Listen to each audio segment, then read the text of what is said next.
Station Commander Steve Swanson has something special on his plan for this upcoming weekend.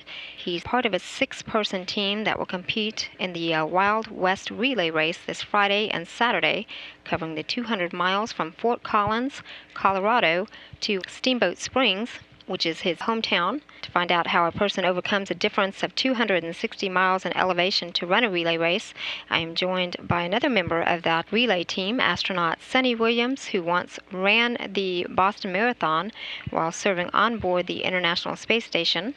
Hi, Suni. Welcome, and thank you for joining us today. Thanks, Amiko. It's good to be here. It's great to have you. So, you are a two-time resident of the space station, Expedition 1415, and that is actually the one that you, back in 2007, that you ran the Boston Marathon, correct? That's correct, yeah.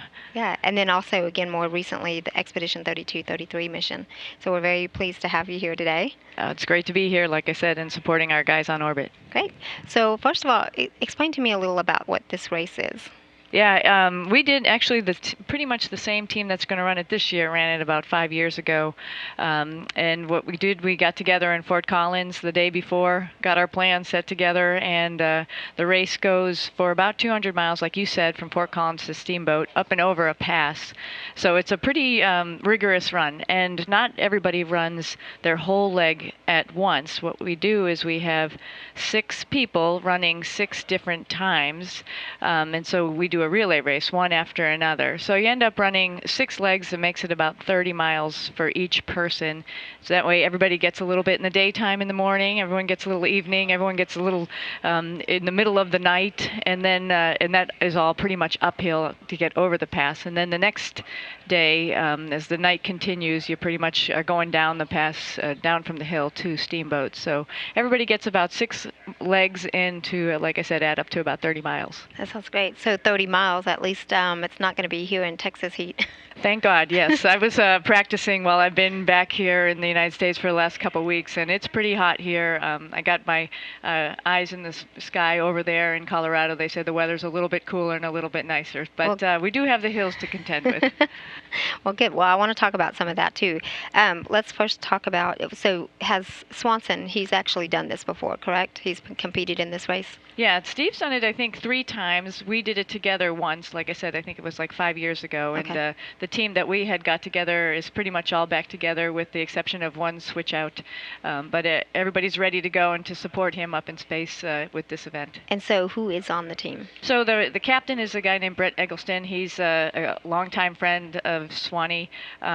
He lives in Fort Collins, but I think they met each other, knew each other from Steamboat. Carrie, Steve's sister-in-law, she's a really great runner, a lot of fun. Dottie Metcalf Limburger, who's a astronaut and just recently left the astronaut corps, but she's coming back for the race.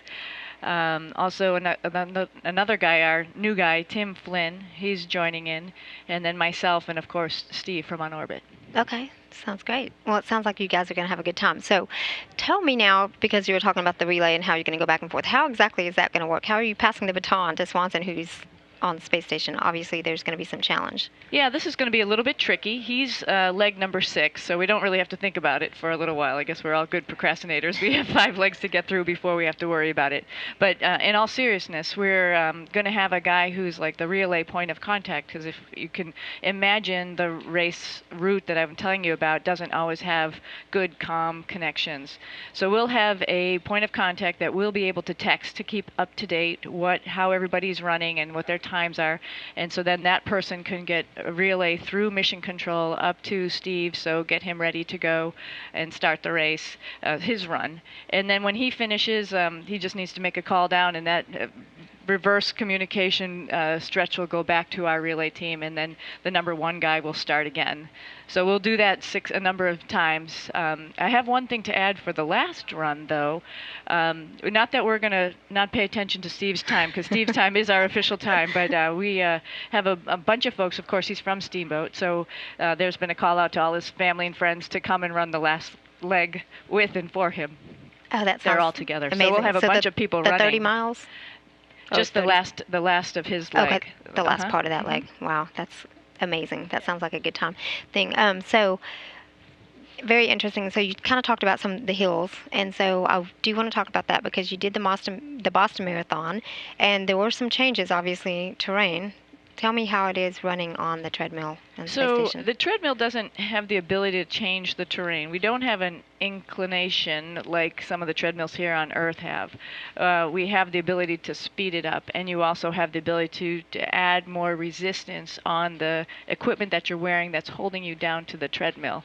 So luckily we don't have to go uphill, but on the treadmill, like I said, it does have its little problems or pains, or like just like every run that you do, there's some parts that get a little annoying, and this would probably be the harness that Steve's going to wear, and depending on how much weight, quote unquote, he chooses to run with by using the like the bungee system. Uh-huh. So he can increase his resistance on himself just to run, and then he can also increase the speed, which I think will probably be the more accurate way that he can make himself work a little bit harder as though he's going up the hills. The speed is Or probably he could better. make it easy and reduce that resistance Yeah, he could make and it just be easier, floating too. and make it look like he's running Exactly. up the Exactly. speed. Yeah, when I ran the Boston Marathon on the treadmill, my sister actually ran it at the same time on Earth, and I was feeling a little bit bad because that run also does have some hills, and I didn't really have any hills. I didn't have any bad weather up there,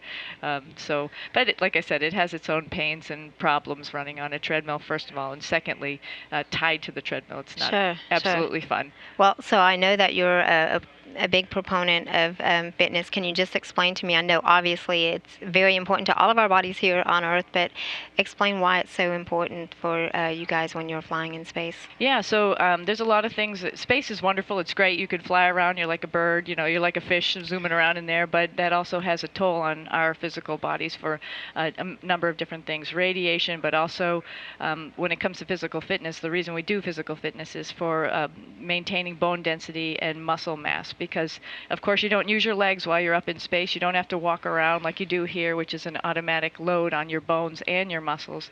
And so up in space, the only way to simulate that is getting on the treadmill, or for cardiovascular on the bike, or we have the advanced resistive exercise equipment to do simulated weightlifting. And that's how we are able to come back essentially in normal shape and able to walk around when we get back here.